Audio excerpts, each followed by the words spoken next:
Hey bien salut tout le monde, aujourd'hui on se retrouve pour une toute nouvelle vidéo. On se retrouve aujourd'hui au parc Nigloland. Et on n'est pas là pour n'importe quel événement, on est là simplement pour le début. Enfin, ça fait une semaine déjà que ça a commencé, mais il y a la saison Halloween au parc Nigloland qui s'appelle Nigloween. Et ça va être super sympa car en termes de décoration, pour moi, c'est le parc le mieux décoré en France pour l'Halloween.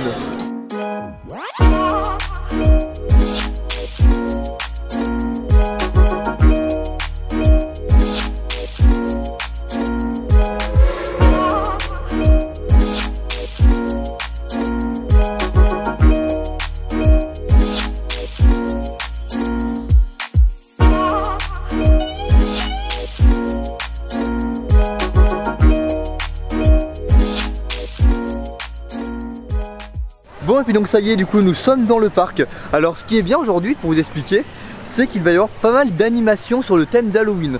Pour vous dire, en gros ce soir déjà on aura un feu d'artifice, il y a un concert un petit peu sur le rock dans la zone rock'n'roll.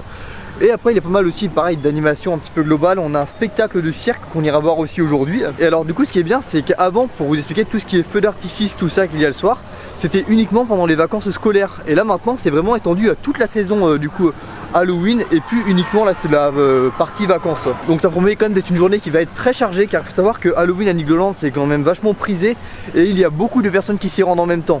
Après là aujourd'hui la météo, bon à la base ils annonçaient de la pluie, donc peut-être que ça fait fuir un petit peu de monde.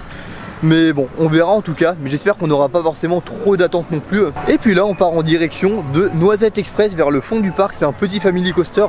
Car après bon c'est un coaster comme c'est familial et qu'il y a beaucoup de familles pendant la saison Halloween, c'est un coaster qui va être très prisé. Après pour ce qui est Alpina Blitz, Krampus, tout ça, l'avantage c'est que c'est quand même des attractions qui ont des bons débits, donc ça risque d'aller quand même assez vite.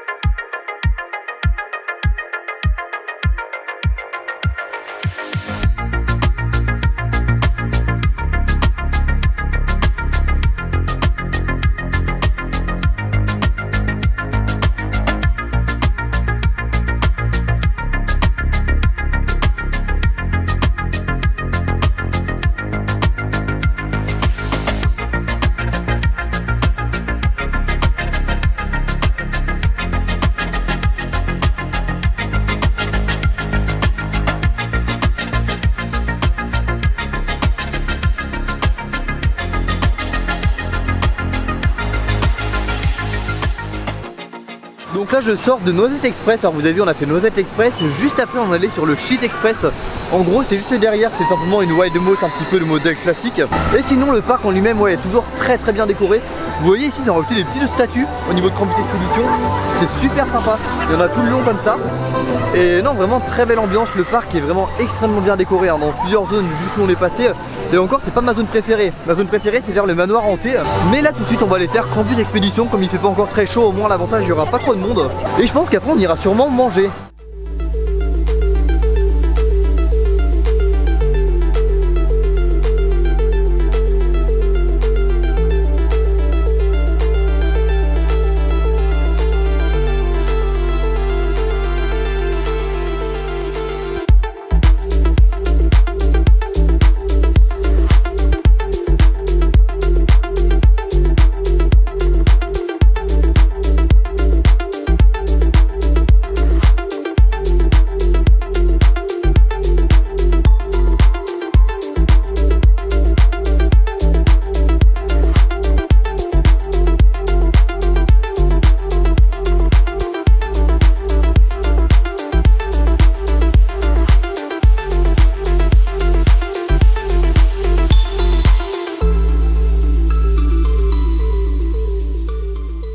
Donc du coup nous avons fait Krampus Expedition, franchement ça va, on n'a pas tout été mouillé, c'était correct. Alors après bon le ride Krampus en lui-même bon c'est toujours pareil, enfin, c'est pas incroyable mais c'est efficace franchement, enfin, la décoration un petit peu de la zone j'aime beaucoup. Et ce que j'aime bien particulièrement dans le coaster c'est la petite cassure qui est au moment de la drop là juste avant de remonter et puis du coup de faire la splash jaune. Et autrement on en a profité juste après, on allait manger à Pizza Factory, on a mangé en gros dans la partie un petit peu où il y a les arcades tout ça. Au niveau des prix c'était à peu près 5,60 € la part. On en a pris 4 parts du coup, 2 par personne, on en a eu à peu près pour du coup une vingtaine d'euros. Donc bon, c'est un petit peu cher mais bon ça reste à peu près quand même correct étant donné que les parts sont conséquentes. Et puis là tout de suite, nous allons faire Alpina Blitz. It's gotta be all or nothing, all or nothing. Oh, it's gotta be all or nothing, all or nothing.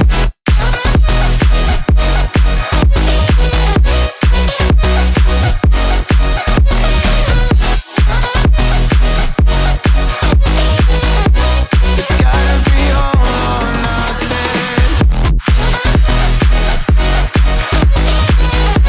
It's gotta be all or nothing. Oh, or nothing at all.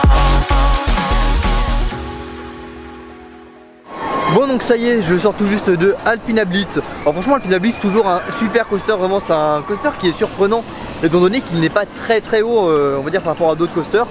Et pour autant, franchement, il procure beaucoup de sensations. Et de toute façon, on aura l'occasion, je pense, de le refaire un peu plus tard quand il aura bien chauffé en fin de journée.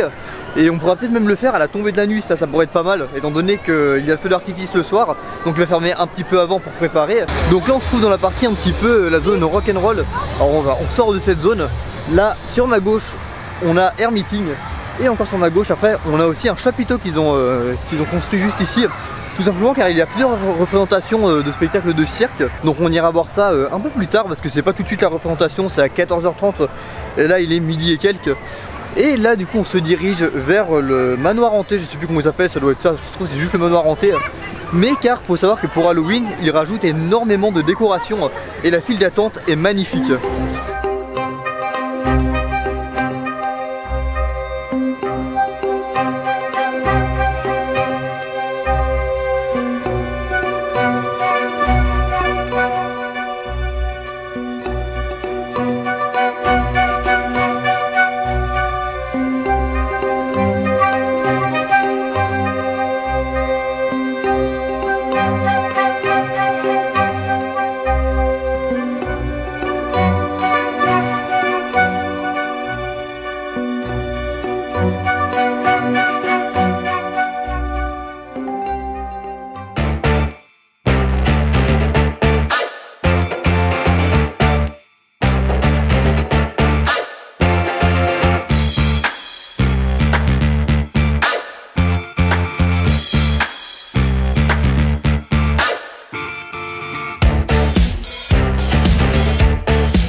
Bon, donc là nous avons pu faire plusieurs attractions. On a fait déjà le manoir hanté. Alors en lui-même l'attraction, c'est le même train fantôme qui est là toute l'année. Sauf alors ce qui change vraiment c'est toute la pré-file, enfin toute la file d'attente qu'ils ont mis avant la file intérieure, qui est totalement du coup nouvelle pour Halloween. Enfin ils font ça tous les ans pour Halloween. Elle est vraiment super belle cette file d'attente. J'avais déjà dit ça dans une ancienne vidéo que j'avais fait à Nigloween. Le problème en soi, c'est presque la file d'attente est mieux que l'attraction en elle-même. En fait, si vous voulez, le train fantôme, lui, est vachement bien quand même. Il y a de beaux décors, c'est assez immersif, mais ça commence un petit peu à...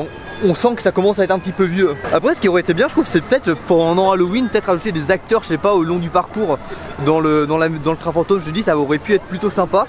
Mais ouais, en tout cas, un gros plus pour la décoration. Après, j'ai pu faire la tour de chute, alors tour de chute rotative de 100 mètres de haut. Donc moi, j'aime bien cette tour de chute, franchement, on a une super vue sur toute la vallée, tout autour de Nigloland. Et juste après ça, on a pu voir le spectacle, du coup, Scary Circus. En gros, c'est un spectacle temporaire qui est là uniquement pendant Halloween. Un spectacle un petit peu de cirque horreur. Et franchement, c'est pas mal, c'est pareil, ça rajoute de l'animation. Le cirque par contre en lui-même n'est pas très grand, mais on fait rentrer beaucoup de monde dedans.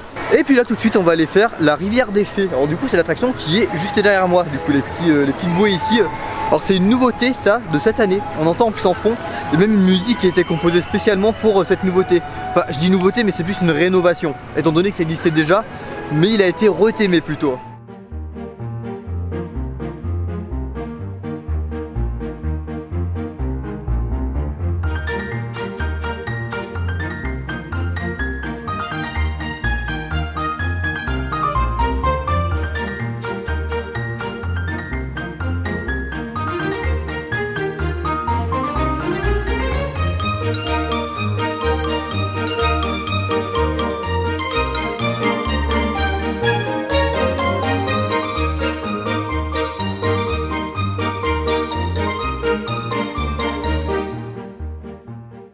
Bon donc ça y est, on a fait du coup la rivière des Fées, alors la soi-disant, enfin réhabilitation on va dire du coup de cette année.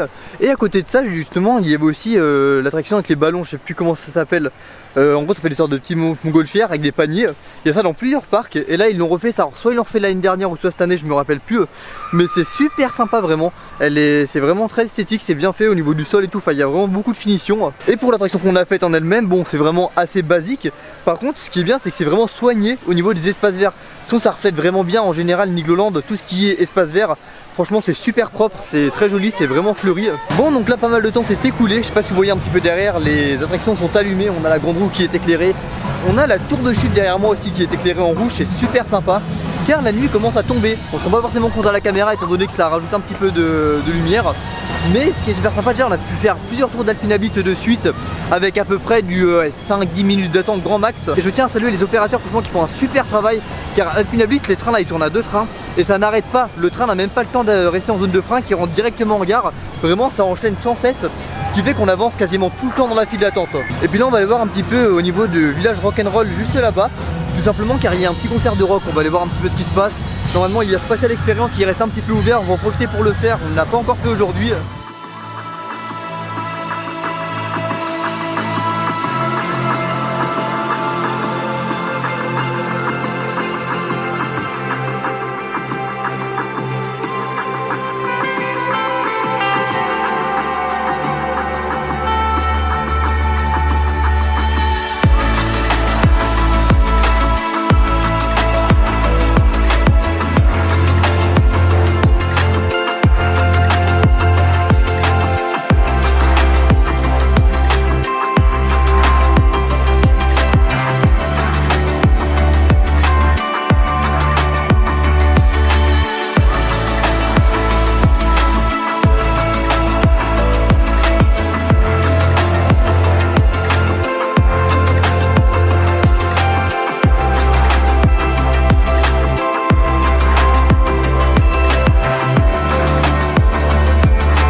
Ouvrez grand les yeux. Accrochez vos ceintures. Le spectacle va commencer.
Bon et puis c'est sur ces images que va se terminer cette vidéo à Nigloland. Alors c'était vraiment une super journée au parc. Alors je vais vous faire le débrief d'abord un petit peu du spectacle Imagine que nous venons de voir. Alors c'est un spectacle son et lumière avec feux d'artifice et vraiment j'ai vraiment apprécié. Car au niveau des feux d'artifice, les effets pyrotechniques, vraiment ça n'arrête pas, il y en a énormément. C'est vraiment paradin en feu d'artifice. Alors après il n'est pas très long le spectacle en lui-même, je pense qu'il dure à peu près moins de 10 minutes. Mais franchement il est très joli à voir avec une histoire qui est racontée, avec des musiques, tout ça. Juste après on allait faire un tour au niveau du village des sorciers. En gros c'est un endroit qui est à côté d'Alpinablitz où on a pas mal de choses à manger, il y a de la soupe, il y a pas mal de choses. Et on a profité du coup, on a pris une soupe au potiron. C'était 7,50 € par personne du coup par portion de soupe. Alors c'est vrai que je trouve que c'est un petit peu cher, par contre en elle-même elle était bonne et surtout il y avait ce qu'il faut en portion quand même. Et autrement après on s'est baladé un petit peu dans le parc, on a vu un petit peu du coup tous les éclairages allumés, dont l'éclairage du manoir hanté, et vraiment c'est super joli, hein. Les effets d'éclairage avec les décorations du parc sont vraiment bien mis en valeur. Et durant ma journée j'ai croisé aussi Nicoland. Alors, je sais pas si vous connaissez, en gros il réalise des maquettes de Nicoland, je crois qu'il fait aussi des maquettes du Futuroscope et il fait vraiment un super travail. Alors je l'ai croisé sur le parc, il m'a parlé comme quoi il a fait une maquette du futur hôtel qui arrivera dans quelques années, je sais plus quand exactement, à Nigloland. En gros cette maquette est présentée à l'hôtel des pirates, l'hôtel de Nigloland, mais je tenais à lui faire une petite pub car il fait vraiment un super travail pour avoir vu ces maquettes exposées au parc. Et autrement si jamais vous découvrez la chaîne à travers cette vidéo, n'hésitez surtout pas à vous y abonner, vous pourrez trouver beaucoup de vidéos en rapport avec les parcs d'attractions. Sinon n'oubliez pas le petit pouce bleu et le commentaire, et puis je vous dis à la prochaine pour une nouvelle vidéo. Salut!